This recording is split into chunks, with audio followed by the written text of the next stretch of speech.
একদা একদিন হযরত ইদ্রিস আলাইহিসসালাম কর্মকাজ শেষ করে বসে আছেন।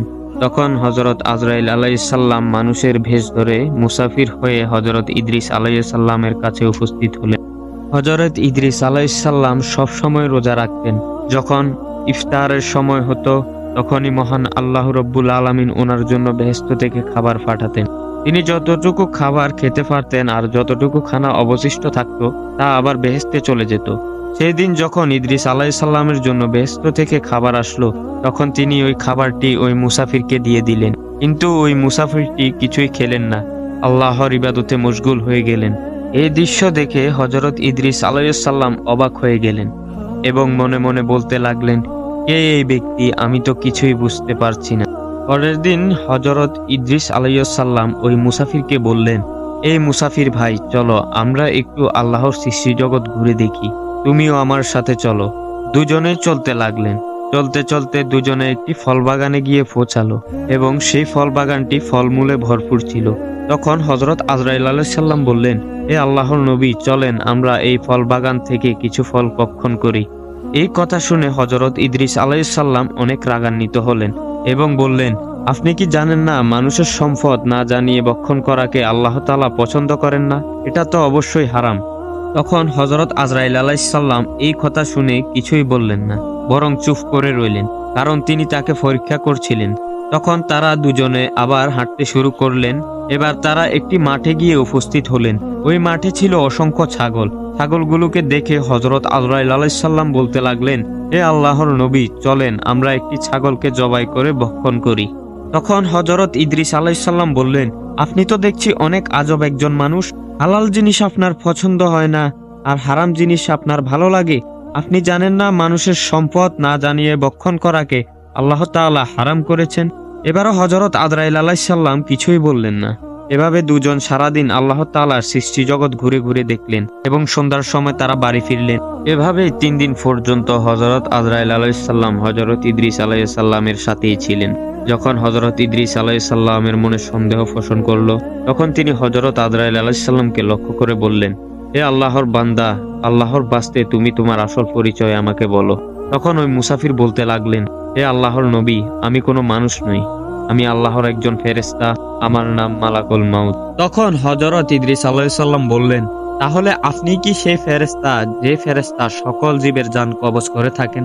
তখন হযরত আজরাইল আলাইহিসসালাম বললেন, হ্যাঁ, আমি সেই ফেরেশতা। তখন হযরত ইদ্রিস আলাইহিসসালাম বললেন, তাহলে আপনি কি আমার জান কবজ করতে এসেছেন? তখন মালাকুল মাউত বললেন, আমি আপনার সাথে ভ্রাতৃত্ব স্থাপন করতে এসেছি।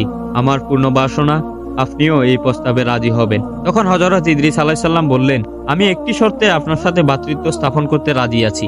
আপনি যদি আমাকে একবার মৃত্যুর স্বাদ গ্রহণ করান, আমি অনেক উপকার হবে। মৃত্যুর যন্ত্রণার ভয়ে আমি আল্লাহর বেশি বেশি ইবাদত করতে পারতাম। তখন হযরত আজরাইল আলাইহিসসালাম বললেন, আমি আল্লাহর অনুমতি ছাড়া জান কবজ করতে পারবো না, আর আল্লাহ তাআলা এখনো আপনার জান কবজ করার অনুমতি আমাকে দেননি। তখন ইদ্রিস আলাইহিসসালাম বললেন, তাহলে আপনি আল্লাহর নিকট অনুমতি চেয়ে নিন। তখন মালাকুল মাউত আল্লাহ রব্বুল আলামিনের নিকট অনুমতি চাইলেন। তখন আল্লাহ রব্বুল আলামিন মালাকুল মাউতকে অনুমতি দিলেন হযরত ইদ্রিস আলাইহিসসালামের জান কবজ করার জন্য। তখন হযরত আজরাইল আলাইহিসসালাম বললেন, হে আল্লাহর নবী, আল্লাহ রব্বুল আলামিন আপনার জান কবজ করার জন্য আমাকে অনুমতি দিয়েছেন। হযরত ইদ্রিস আলাইহিসসালাম এই কথা শুনে অনেক খুশি হলেন আর মালাকুল মাউতকে বললেন, আপনি আপনার কাজ শুরু করুন। তখন হযরত আজরাইল আলাইহিসসালাম জান কবজ করতে শুরু করলেন। হযরত আজরাইল আলাইহিসসালাম খেয়াল করলেন যাতে ইদ্রিস আলাইহিসসালামের কোনো কষ্ট না হয়। তিনি আস্তে আস্তে তার জান কবজ করতে লাগলেন। জান কবজ করার পর আল্লাহর হুকুমে হযরত ইদ্রিস আলাইহিসসালামের শরীরে আবার রূহ প্রবেশ করানো হয় এবং পুনরায় তিনি আবার জীবিত হলেন। তখন হযরত আজরাইল আলাইহিসসালাম বললেন, ভাই ইদ্রিস, মৃত্যুর যন্ত্রণা তোমার কাছে কেমন অনুভূত হয়েছে? তখন হযরত ইদ্রিস আলাইহিসসালাম বললেন, হে মালাকুল মাউত, মৃত্যুর যন্ত্রণা আমার কাছে এমন মনে হয়েছে যেন জীবন্ত পশুর শরীরের চামড়া পা থেকে মাথা পর্যন্ত খসিয়ে তুলে ফেলা হয়। সেই রূপ কষ্ট তার থেকে হাজার হাজার গুণ বেশি কষ্ট আমার হয়েছে। তখন হযরত আজরাইল আলাইহিসসালাম বললেন, হে আল্লাহর নবী, আপনি শুনে রাখুন, আমি আজ পর্যন্ত যত জান কবজ করেছি এত সহজে কারো জান কবজ করিনি। তারপরেও যদি আপনি কষ্ট পেয়ে থাকেন তার জন্য আমি ক্ষমা প্রার্থী। মেহেরবানি করে আমাকে ক্ষমার চোখে দেখবেন। তখন হযরত ইদ্রিস আলাইহিসসালাম বললেন, হে মালাকুল মাউত, আপনি আমাকে জাহান্নাম দেখান, আর জাহান্নামকে দেখে যাতে আমার মনে ভয় সৃষ্টি হয় আর আমি আল্লাহ রাব্বুল আলামিনের বেশি বেশি ইবাদত করতে পারি। তখন হযরত আজরাইল আলাইহিস সালাম আল্লাহ রাব্বুল আলামিনের হুকুমে হযরত ইদ্রিস আলাইহিস সালামকে নিয়ে জাহান্নাম দেখতে নিয়ে গেলেন এবং ইদ্রিস আলাইহিস সালাম জাহান্নামের ভয়াবহতা দেখতে শুরু করলেন এবং তিনি জাহান্নামের ভয়াবহতা দেখে বেহুশ হয়ে গেলেন। এরপর হযরত ইদ্রিস আলাইহিস সালামের হুঁশ ফিরল। তিনি হযরত আজরাইল আলাইহিস সালামকে বললেন, হে আমার ভাই, আপনি আমাকে মৃত্যুর স্বাদ আস্বাদন করিয়েছেন আর আমাকে জাহান্নামের ভয়াবহতা দেখিয়েছেন, যার কারণে আমার মনে আল্লাহ রাব্বুল আলামিনের ইবাদত বন্দেগী করার ইচ্ছে জেগেছে। তখন হযরত ইদ্রিস আলাইহিস সালাম বললেন, ভাই, আমার আরো একটি অনুরোধ আছে। আপনি আল্লাহ তাআলার কাছে আবার অনুরোধ করুন যাতে আল্লাহ তাআলা আমাকে সচক্ষে জান্নাত দেখার একটি ব্যবস্থা করে দেন। তখনই এই কথা শুনে হযরত আজরাইল আলাইহিস সালাম আল্লাহ রাব্বুল আলামিনের কাছে ফরিয়াদ জানালেন এবং আল্লাহ রাব্বুল আলামিন অনুমতি দিলেন হযরত ইদ্রিস আলাইহিস সালামকে নিয়ে জান্নাত দেখার। তখনই দুজন চলতে লাগলেন। চলতে চলতে জান্নাতের দরজার সামনে এসে উপস্থিত হলেন। জান্নাতের সামনে উপস্থিত হয়ে হযরত আজরাইল আলাইহিস সালাম বলতে লাগলেন, হে আমার ভাই ইদ্রিস, এ যে জান্নাত, আপনি জান্নাতে প্রবেশ করুন, কিন্তু একটি শর্ত আছে। আপনার পায়ে যে জুতা আছে সেই জুতা খুলে তারপর যান, আর জান্নাতের যত নাজ নেয়ামত আছে তা উপভোগ করুন। আমি আপনার জন্য বাহিরে অপেক্ষা করছি। যখন আমি আপনাকে ডাক দিব দুনিয়াতে যাওয়ার সময়, ঠিক ওই মুহূর্তে আপনি আমার কাছে চলে আসবেন। আপনাকে নিয়ে আমি আবার আল্লাহর জমিনে নেমে যাব। তখন হযরত আজরাইল আলাইহিস সালামের কথা মতো জুতা বাহিরে রেখে হযরত ইদ্রিস আলাইহিস সালাম জান্নাতে প্রবেশ করলেন। জান্নাতে গিয়ে তিনি জান্নাতের নেয়ামত একে একে উপভোগ করতে লাগলেন আর আল্লাহ তাআলার শুকরিয়া আদায় করলেন এবং সিজদায় অবনত হয়ে গেলেন। যখন হযরত আজরাইল আলাইহিস সালাম ডাক দিলেন, তখন হযরত ইদ্রিস আলাইহিস সালাম জান্নাত থেকে বাহির হয়ে আসলেন এবং প্রতিশ্রুতি রক্ষা করলেন, কিন্তু পরক্ষণে তিনি দৌড়ে আবারও জান্নাতে প্রবেশ করলেন। এটা দেখে হযরত আজরাইল আলাইহিস সালাম বলতে লাগলেন, ভাই ইদ্রিস, আপনি আবারও কেন জান্নাতে প্রবেশ করলেন? তাড়াতাড়ি বেরিয়ে আসুন, আমাদেরকে এখনই যেতে হবে। আমি আপনাকে আবার পৃথিবীতে পৌঁছে দেব। হযরত ইদ্রিস আলাইহিস সালাম জান্নাত থেকে জবাব দিলেন, ভাই আজরাইল, আপনার সাথে আমার যে শর্ত ছিল, আমি যেন আবার ফিরে আসি এবং আমি যেন আমার জুতা বাহিরে রেখে যাই।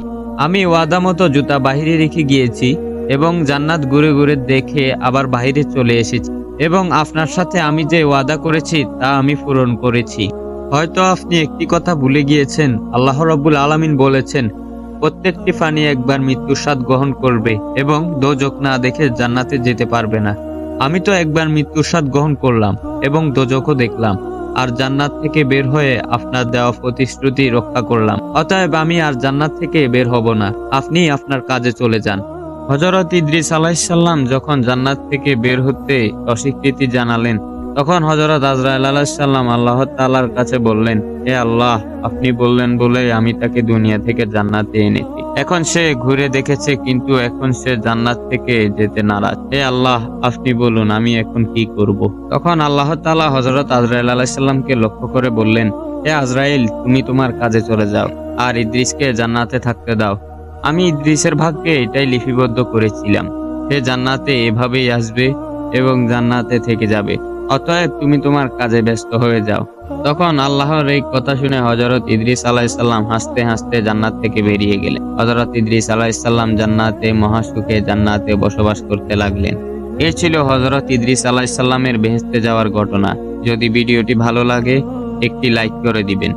দেখা হচ্ছে নতুন কোনো গল্প নিয়ে। আসসালামু আলাইকুম।